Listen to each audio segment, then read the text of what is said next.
The question has been asked about if there will be fundamental changes in our society after this pandemic has passed.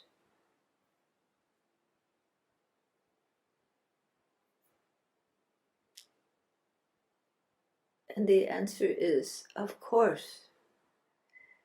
This experience adds to our knowledge and adaptation. There are many changes that are about to occur in the world. This is a time of dramatic change. The climate is shifting fast, quickly, and the changes that surround that process are dramatic. The plague, which has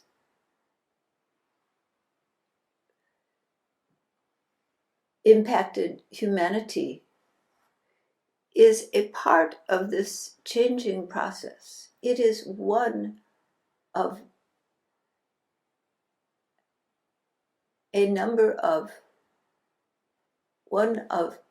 several disasters that will occur, that are occurring.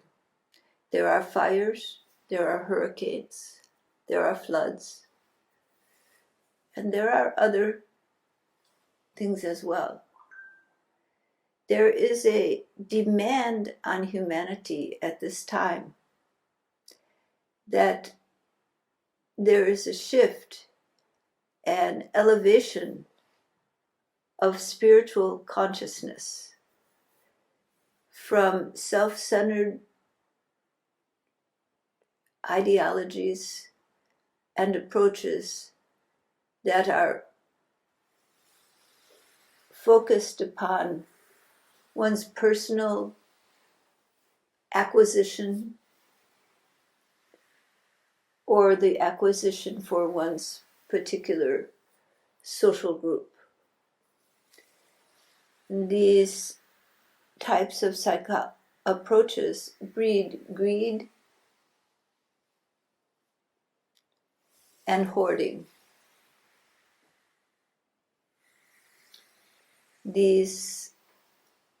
And then hatred of those who threaten what one has. These types of difficulties in the society, the lack of care for the welfare of all beings, has brought about the current situation. If the depth of spirit has voice in the world, if true spirituality reigns, then compassion and care for all beings comes about. But when people turn away from that love, which is at the center of spiritual life, that compassion and kindness, then they forge paths of greed, suspicion, anger, and hatred of those who are dissimilar from them. These have led to lack of care for the earth and the living creatures upon it. That has led to the current difficulties. The world that was, that is very flawed by these problems. But the forces of nature are fighting back. spiritual values, spiritual approach to other living beings, an approach which emphasizes the love at the core of the cosmos, the unity of all life.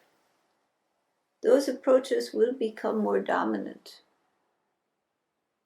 So after this pandemic has ceased to be a driving force in society, there will be changes.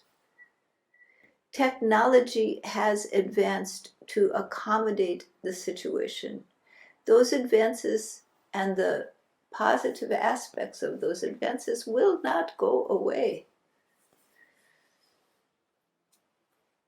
There will be less travel and pollution of travel and more work from home.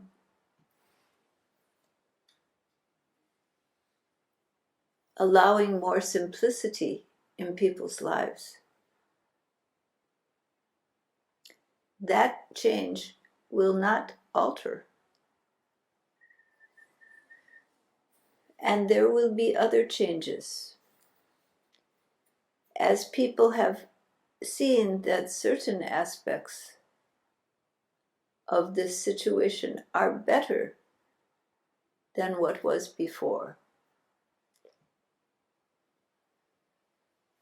And there will be changes that people will begin to realize they cannot take their safety and this planet for granted. The impact of the pandemic cannot really be separated out from the impact of climate change because they are coming simultaneously. There is no way to make them separate.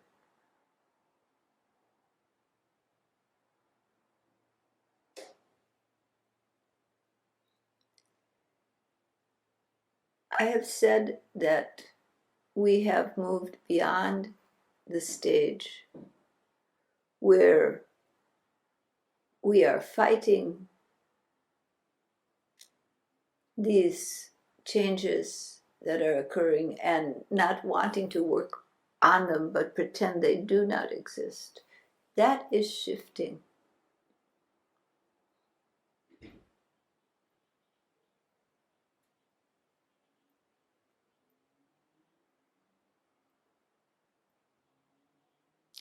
In the chaos, in the change, people don't know what to think. They don't know what to turn to. They don't really understand who is in charge, what is going on. And so there is a tendency to come up with different approaches and to find groups of like-minded people who think the same ideas. When there is change and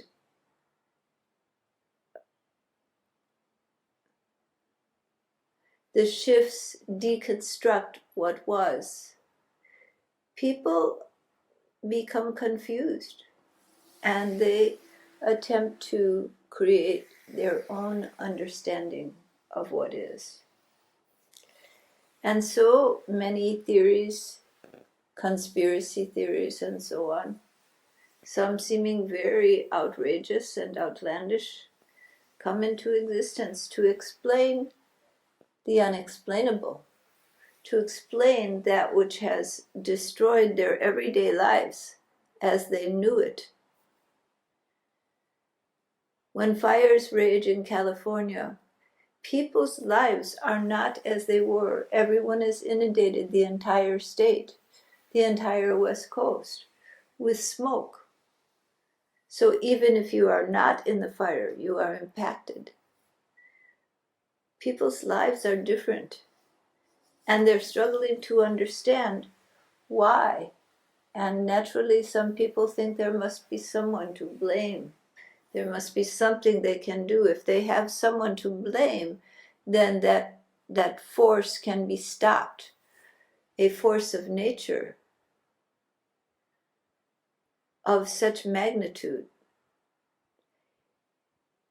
is unstoppable, and that is frightening.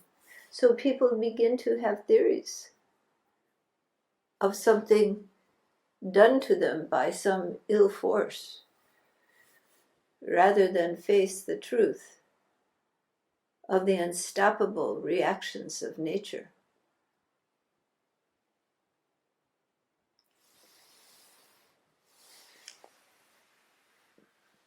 But that is only a first stage. Then comes the next stage, where there is recognition that these different theories do not change the situation.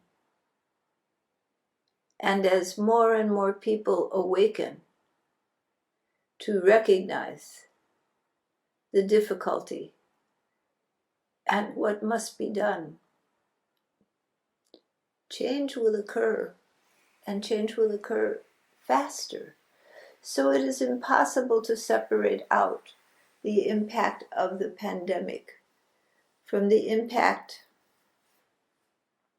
of the climatic changes, the overpopulation, the water shortages, the pollutions of the oceans, the air. All of this goes together. And as the climate warms, it is more susceptible to viral forms that are not compatible with life as we know it.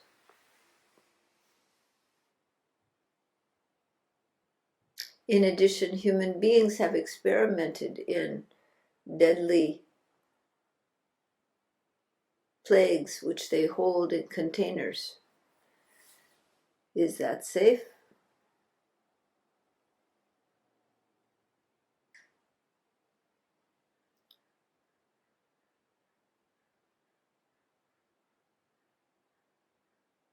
Humanity is in the middle of a very big change. Things will not be as they were, but it is not only this pandemic that is and will be the cause of those shifts. Humanity will change. A time will come when human beings, having learned a devastating lesson, will not leave a footprint upon this earth, though they will live with advanced technologies. Their technologies will be entirely clean, allowing them to live in harmony with all beings upon this earth.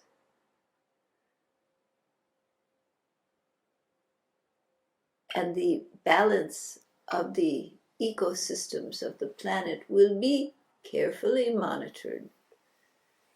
But there is a road between then and now, a road that living beings must travel on this planet, a road of change and upheaval.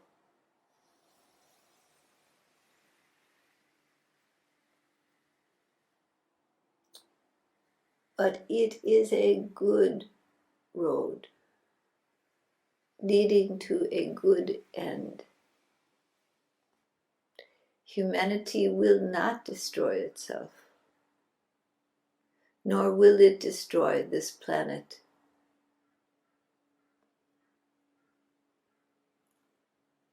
Pay no attention to these various theories of reality. People are trying to explain to themselves what is going on and how can I be empowered to do something about it. People have explanations of being victimized. people have explanations of others being at fault. Only they choose different groups of who is at fault.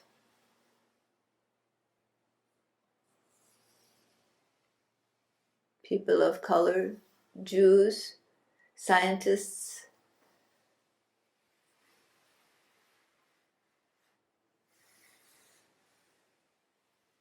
those who don't believe in science.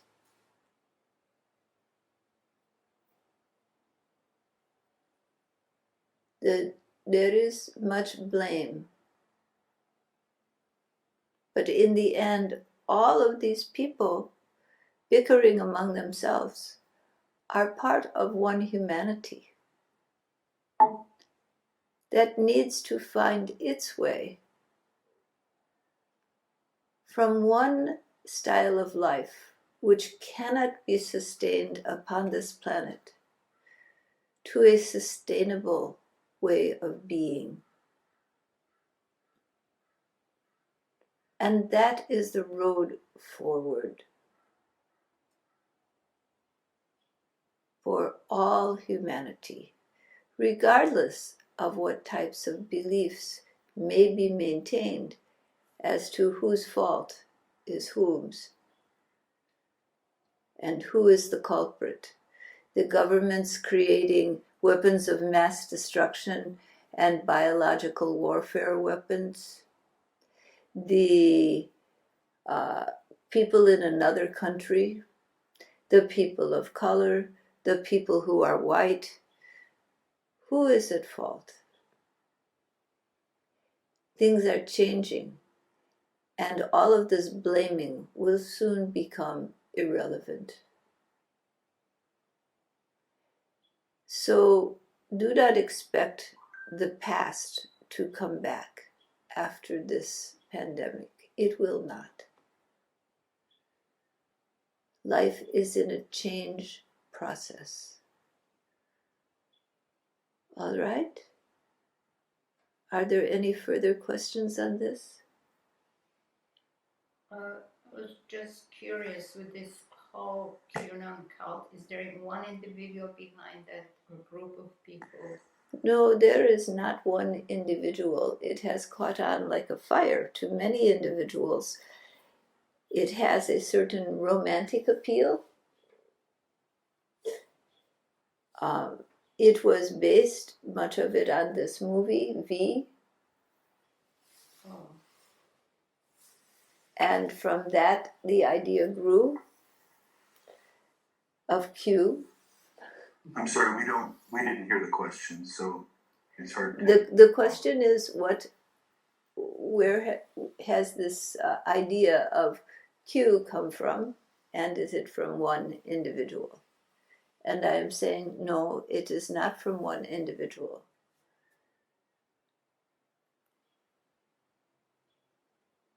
And it is not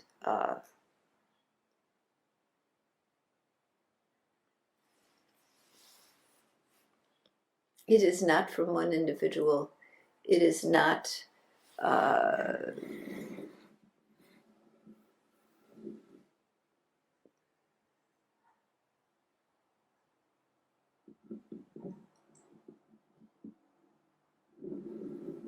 not one movement. It stems from a basic concept like V to Q. And due to its romantic appeal, it has appealed to many people, but there are different versions of what it signifies.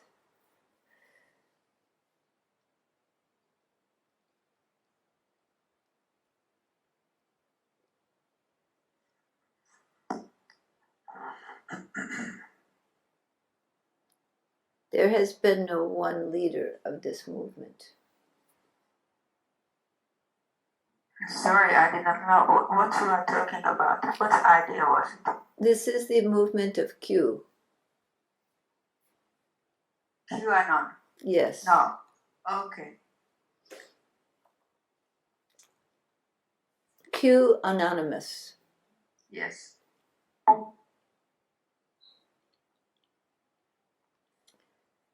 From where does the message of Q come? From those people who say they are in touch with Q, who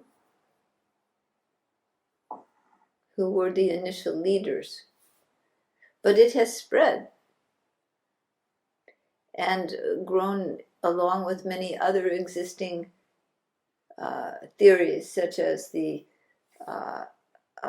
jet stream theory and the fire theory, and many different theories where the people feel there is some government cabal directing secretive missions to do secretive destructive forces against the people.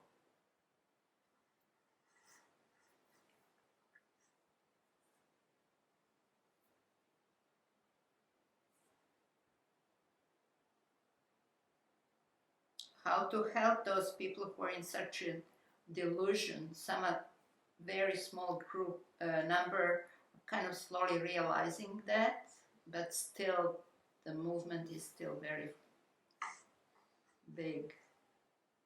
Shining the light of day on it has helped. That it is recognized has helped. There are some who became more attracted, but most, it allowed them to see it more objectively, who are in extreme modes of thinking. But most of all, this is a symptom of a cause. The cause being the helplessness that people feel against the changes that are occurring in their own lives and in the world around them. There will be a uniting of understanding and ideas out of necessity. This will arise. So for now, these different forces are there and they are playing out.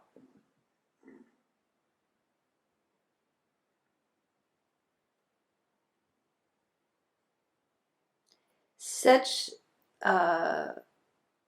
ideas tend to arise in times of uncertainty and significant change. It is normal. People are trying to understand, as I have said, and they're trying to find a reason and make it make sense to them in some way that they can feel in control of. Even being a victim, at least to know who is the one to be against, and maybe you can do something.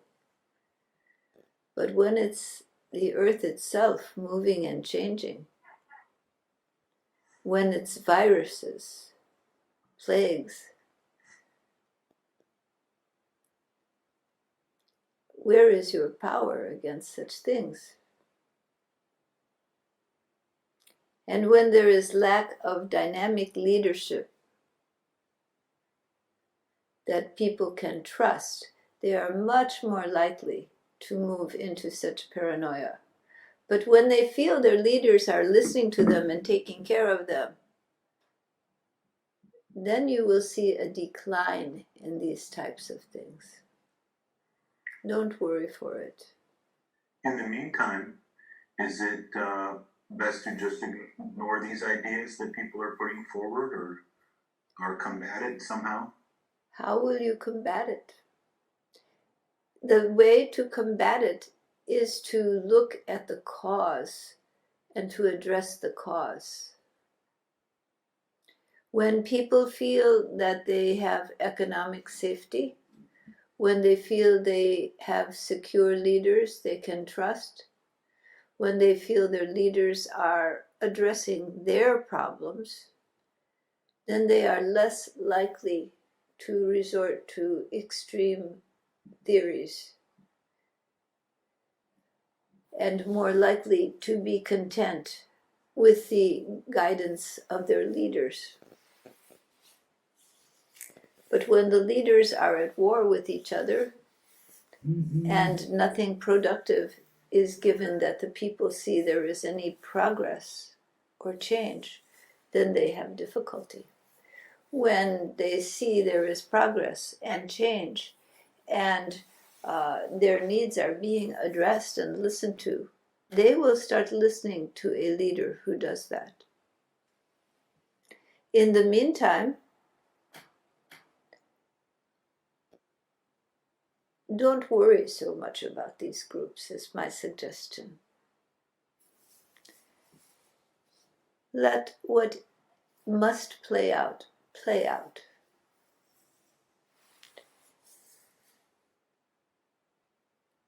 The rise that is seen, that they will rise into a great group of great power, no.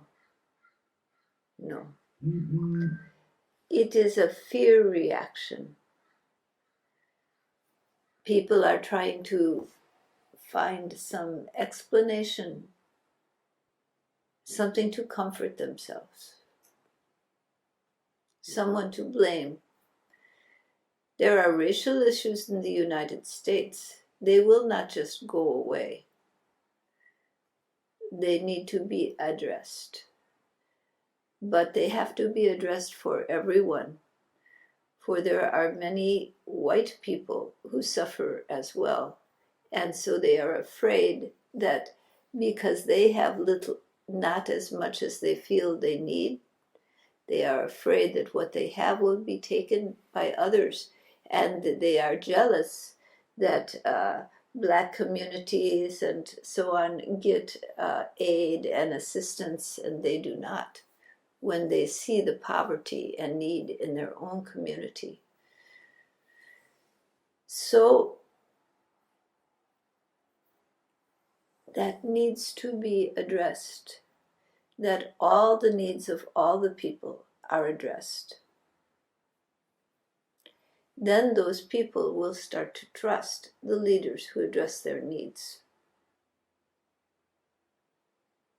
That a strong leader who gives kindly to the people will unite the people. And as for the fear of the dramatic changes that are beyond scope to cope with, if there are strong leaders making strides against those, people will join that force. You will see. They will join that force to actually address the problems. There are changes that need to be happened, not only in the United States, but throughout the world. The same dynamics are playing out in different ways in different countries. There are changes that need to happen. But to worry about these extremist beliefs and groups, yes, they can cause some terrible problems of violence and so on, but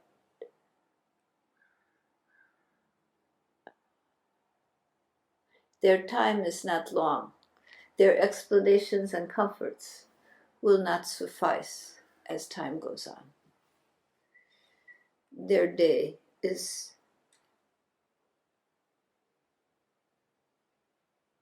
not on the rise.